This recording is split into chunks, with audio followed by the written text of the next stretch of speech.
chapter 17, letting his life fill yours. If you were to choose one word to describe the movement of Jesus through those 3 stunning years of his public action, what word would it be? Now, I know, everybody's going to choose love, but I didn't ask what word you would use to describe his character, his motives. I asked what word you would use to describe his presence, the quality of the many diverse actions that you see.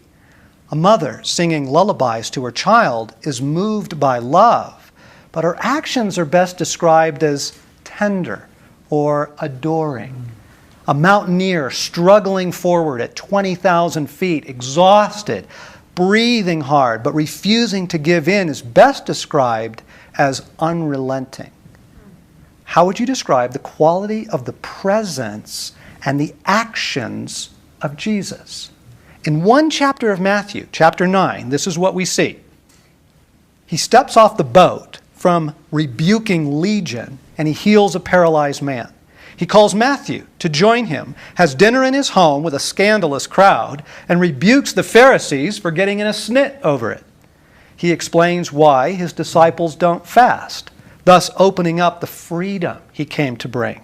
He raises a little girl from the dead, he heals 2 blind men, and then he heals a mute by casting out a demon. And then he journeys through all the towns and villages, spreading the news about the kingdom of God. All this in one chapter. Okay, if any of us accomplished this in a decade or a lifetime, we would be deeply satisfied. Okay, the word I choose to describe Jesus is life. Pure, lush, exuberant life. Life that proves to be unquenchable, unstoppable, indestructible.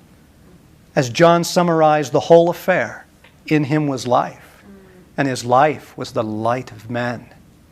It sure was. Okay, let's turn back to nature one more time. It's such a liberating force from the religious fog because it's God's, and it speaks volumes about his, well, pardon the pun, nature, okay?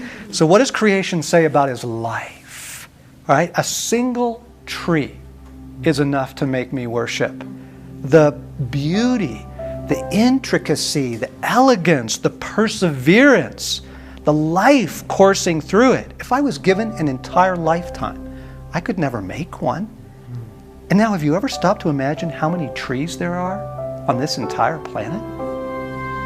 Have you ever wondered how many fish are out there swimming in our oceans and seas? About 700 billion sardines are harvested every year off the coast of Peru.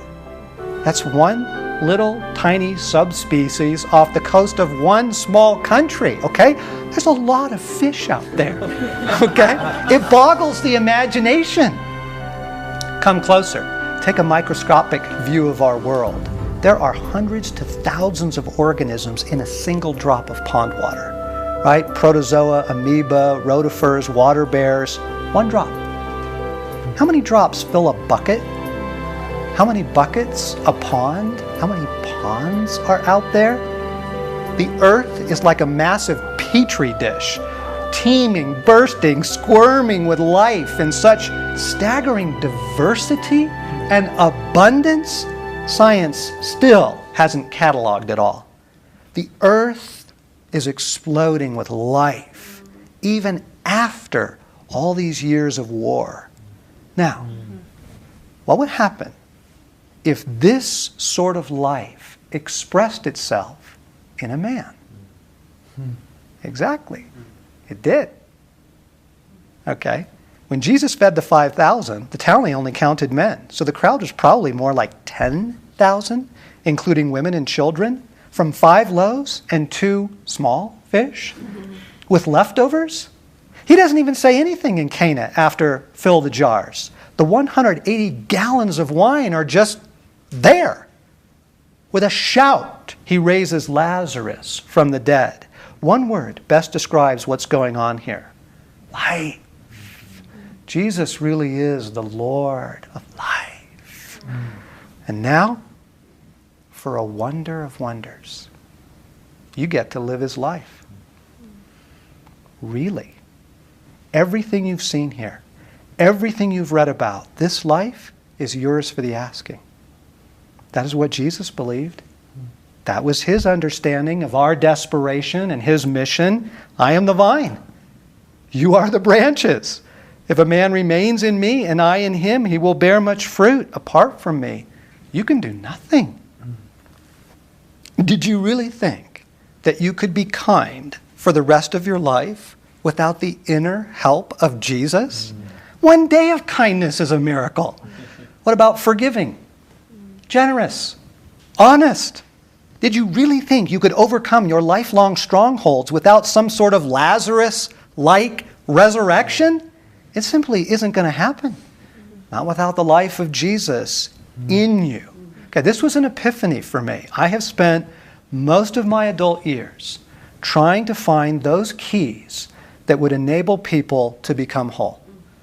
Like an archaeologist raking for buried treasure, I've combed through the provinces of counseling and spiritual discipline and inner healing and deliverance and addiction recovery, anything that would help me help people get better.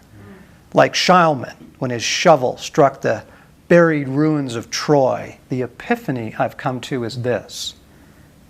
Jesus has no intention of letting you become whole apart from a moment-to-moment dependence on his presence dwelling in you.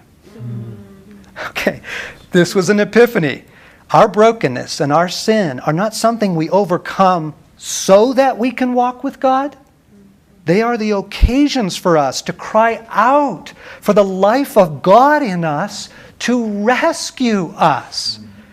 Not God outside of us, not God up in the sky somewhere, Christ in you, the hope of glory. Okay? Your only hope of glory. Now let this sink in. Jesus has no intention of letting you become whole apart from his moment-to-moment presence and his life within you. That's the arrangement. Okay? As we love him and experience him and allow his life to fill ours, the personality of Jesus transforms our personalities. The timid become bold, and the bold become patient, and the patient become fierce, and the upright and uptight become free, and the religious become scandalously good. They look to him and were radiant, as the psalm says. They looked to Jesus and became like him. Loving Jesus helps us to become what human beings were meant to be. As Athanasius said, he became what we are, that we might become what he is. It's not just we who need this desperately, by the way, okay? The world desperately needs this to happen in us. Because you realize that whether we know it or not, whether we like it or not, in all our efforts, we are continually portraying the personality of God to the world. It's a sobering thought. Take an evening, cruise the internet, looking at what Christianity looks like to the world. It will make you mighty angry.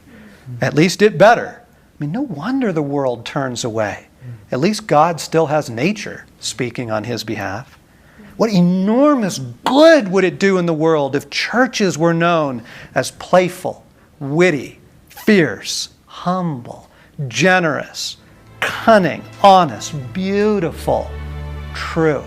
When we hold fast to a bland Jesus, we get a bland church. When we hold fast to a two-dimensional Jesus, that equals two-dimensional Christians. As Swinburne lamented, "Thou hast conquered, O pale Galilean, and the world has gone gray from thy breath." That is the tragic effect of the religious Jesus and the religious church upon the world. But this Jesus, this beautiful outlaw, if his exquisite life were to invade ours, It would change everything. And so here's the prayer. Jesus, invade my life. Cleanse this temple. Produce your Cana in me. I give my humanity to you to be restored by your humanity. I give my life to you to live your life. And then the incarnation can continue.